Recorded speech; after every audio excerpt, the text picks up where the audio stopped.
लेकिन आज मेहरबान से अगर दरूद शरीफ पूछो तो याद नहीं है। बताओ, जिस नबी ने तुम्हारे साथ इतना बर्ताव किया, तुम उस नबी पे दरूद नहीं पढ़ सकते, सलाम नहीं पढ़ सकते। और दुनिया के कितारा ले लो तो दुनिया भर याद है। पाया जाए रज जगग रात, तो पूरी रात ढोल जमकत है। आ जाओ आंगन माल्ला मरे, सोने के थाला में जौना परोस, कितनी झुट्ठीन होत बताओ। सोने के थाल अत्ता बड़ा होत है और मैं जौना परोसत है। जौना का है हम बुढ़ा के आज तक नहीं जान पाओ। सोने के थाला, सोने के कील हाली नहीं जुआत है, और सोने के थाला में जौना परोसत है। लड़की की शादी, लड़का की शादी तो तुम खुराफात बकती हो। तुमको तो उस रात में अपने नबी पे दरूद पढ़ना चाहिए, कुरान पढ़ना चाहिए, इबादत करना चाहिए, दुआ मांगनी चाहिए कि अल्लाह तेरा शुक्र है कि तूने मुझे औलाद दिया, तो मेरे औलाद को तूने जवानी भी अता फरमाई। तू चाहता तो बचपन में मौत दे सकता था, अल्लाह तूने मेरे औलाद को जवानी दिया, निकाह की तौफीक अता फरमाए, तेरा शुक्र है। इस खुशी में तुम्हें नमाज पढ़नी चाहिए, तिलावत कुरान करना चाहिए, लेकिन नबी पर दरूद नहीं याद है। नबी ने वसीयत किया था औरतों के साथ भलाई करना। इसलिए मेरी माँ बहनों, अपने नबी का एहसान मानो और अपने नबी पर दरूद भेजो और नबी की प्यारी चीज को अपनाओ। सरकार फरमाते जो इलत कुर्रत वैनी फिस सलाह, मेरे आंखों की ठंडक नमाज में है। लेकिन एक बात और पूछी गई सरकार से, यह मरअत खैरुन, अल्लाह के रसूल कौन औरत सबसे बेहतर है। सरकार से पूछा गया था कि आप औरतों पर वसीयत, औरतों के लिए वसीयत फरमा रहे हैं कि औरतों के साथ भलाई करना, लेकिन अल्लाह के रसूल औरतों में सबसे बेहतर कौन है। तो उन्होंने फरमाया था, 3 पहचान बताई थी अच्छी औरत का, कि सबसे अच्छी औरत वो है कौन। 3 सिफत।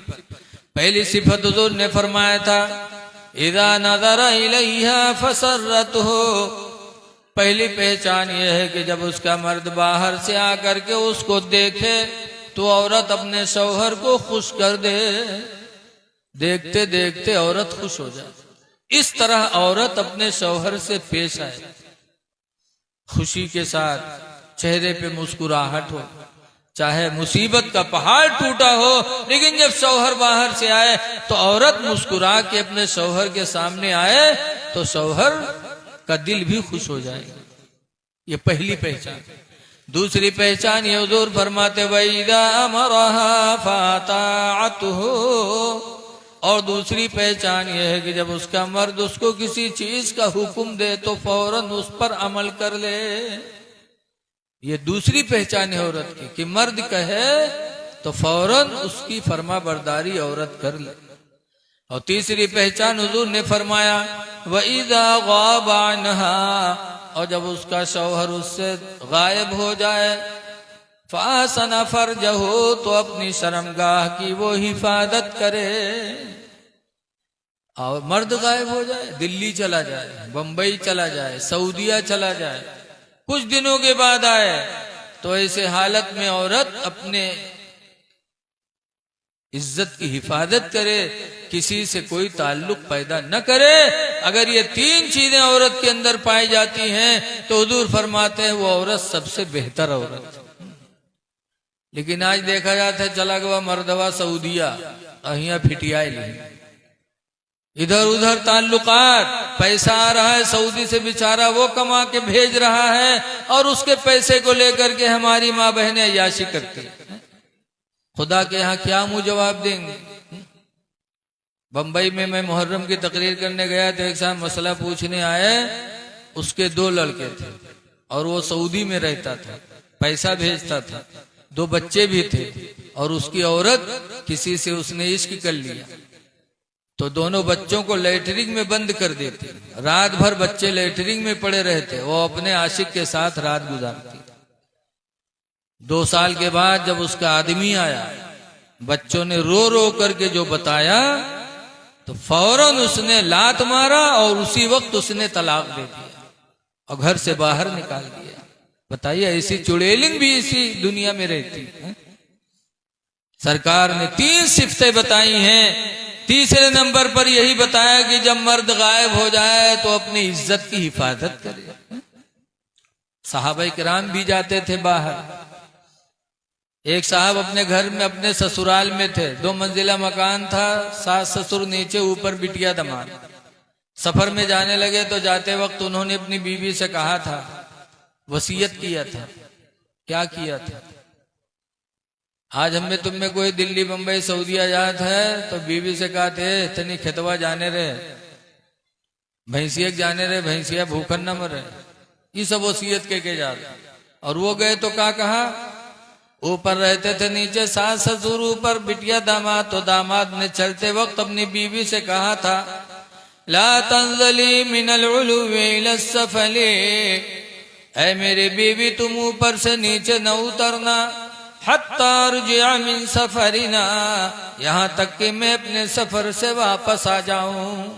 जब तक वापस नहीं आऊंगा तुम नीचे न जाना। ये हुक्म देके चला गया। हदीस में फमरदा अबूहा, तो उस लड़की का बाप नीचे बीमार हो गया। जब बीमार हो गया, लड़की को खबर मिली तो कशमकश में कि मेरे शौहर मना करके गए, बाप बीमार है, मैं क्या करूं? तो मसला पूछने के लिए हुजूर के पास एक औरत को भेजा। हदीस में फारसलत इमरातन इला रसूलिल्लाह, तो उसने एक औरत को हुजूर के पास भेजा कि जाके हुजूर से पूछो कि बाप बीमार है, मर्द मना करके गए, नीचे उतर सकती हूँ कि नहीं? फकाल रसूलुल्लाह ला हत्ता ततीआ लिज़ौजके, सरकार ने फरमाया नहीं नहीं, उससे कह दो कि तू अपने शौहर की फरमा बरदारी कर, नीचे न उतर। नहीं उतरी। हदीस में फस्तद्द मर्ज़ो अबिया, तो उसके बाप की बीमारी और बढ़ गई। तो हदीस में फसुम्मा अरसलत इमरातन इला रसूलिल्लाह, तो फिर हुजूर से मसला पूछने के लिए भेजा। तो सरकार ने फरमाया नहीं, हत्ता माता अबूहा, यहाँ तक कि उसके बाप का इंतकाल हो गया। जब बाप का इंतकाल हुआ, नमाज जनाजा में अल्लाह के रसूल ने शिरकत की और उसके बाप को कब्र में दफनाया गया। जब मिट्टी हो रही थी, हदीस में गैबी आवाज आने लगी, कद गफरतुहु बिहसनाति बिन्तिही, मैंने इसको बख्श दिया इसकी लड़की की नेकियों के वसीले से। तो हुजूर मुस्कुरा के फरमाते हैं, लोगों देखो देखो, आज ये इंसान अपनी अमाल की वजह से नहीं बख्शा जा रहा, बल्कि अपनी लड़की के नेकियों के वसीले से बख्शा गया। इसलिए हमारी माँ बहनें जिस नबी का कलमा पढ़ चुकी हैं, उस नबी की फरमा बरदारी करें। दुआ है कि अल्लाह ताला इन चंद बातों पर अमल करने की तौफीक अता फरमाए। नमाजों की पाबंदी करो और एक दूसरे की मदद करते रहो। हदीस पाक में है, इन तंसुरुल्लाह यंसुरुकुम, अगर अल्लाह की तुम मदद करोगे तो अल्लाह तुम्हारी मदद करेगा। तो अल्लाह मुहताज है क्या? नहीं, इन तंसुरुल्लाह का मतलब यह है कि अगर अल्लाह के बंदों की तुम मदद करोगे तो अल्लाह तुम्हारी मदद करेगा। तो इसलिए हमेशा एक दूसरे के साथ अच्छा सलूक करो, अल्लाह की रहमत हमारे तुम्हारे साथ होगी। अब मेरे बाद भी बहुत से लोग मौजूद हैं जिनका बयान सुनना है, नाज शरीफ भी सुननी है। जी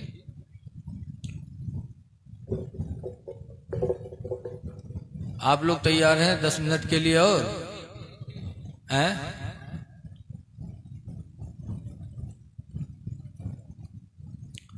देखिए, रसूलुल्लाह सल्लल्लाहु अलैहि वसल्लम से कहा गया था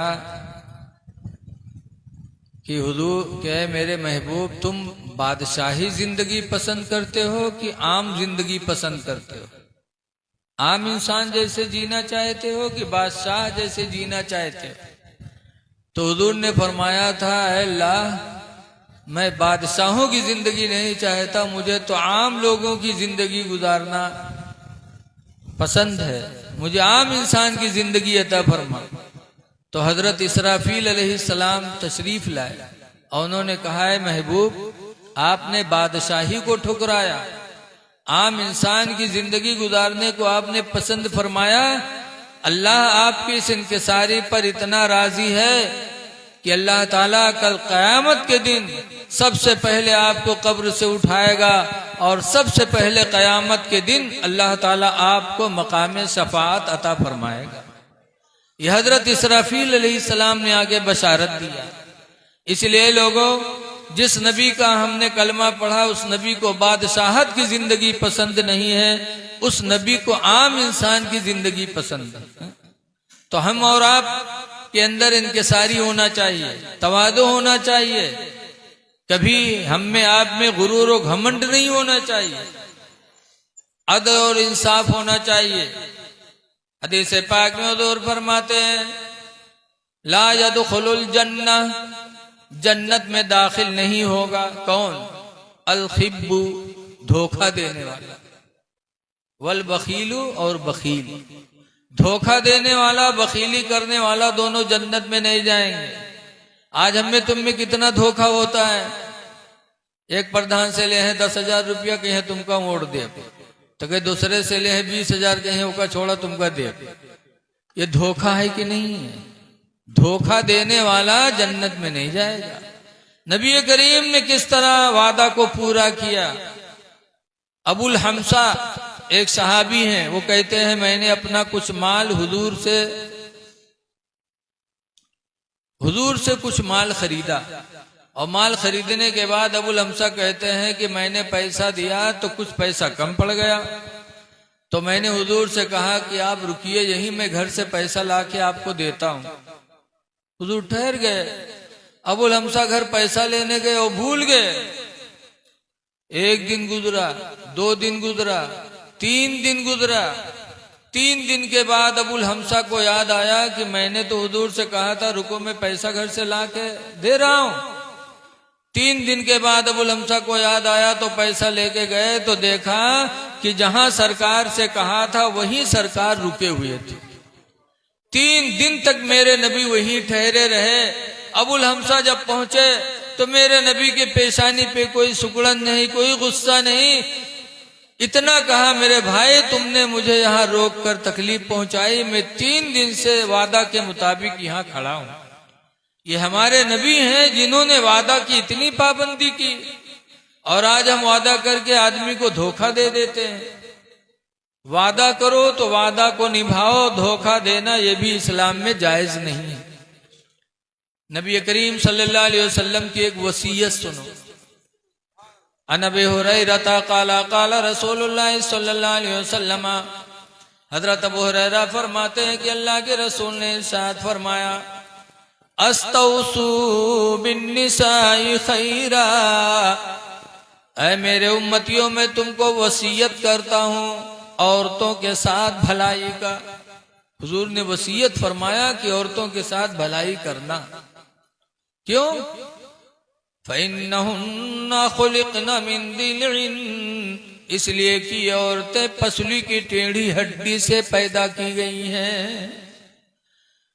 टेढ़ी हड्डी से पैदा की गई है। टेढ़ी हड्डी सीधी करोगे तो हड्डी तो टूट जाएगी, लेकिन हड्डी सीधी नहीं होगी। इसी तरह ये भी टेढ़ी हड्डी से बनाई गई है। ज्यादा सीधी करोगे तो सीधी तो नहीं होंगी, लेकिन तुमसे जुदा हो जाएंगी। इसलिए हुजूर फरमाते हैं लोगों औरतों के साथ भलाई करो। ये मेरे नबी का रहमो करम है औरतों को।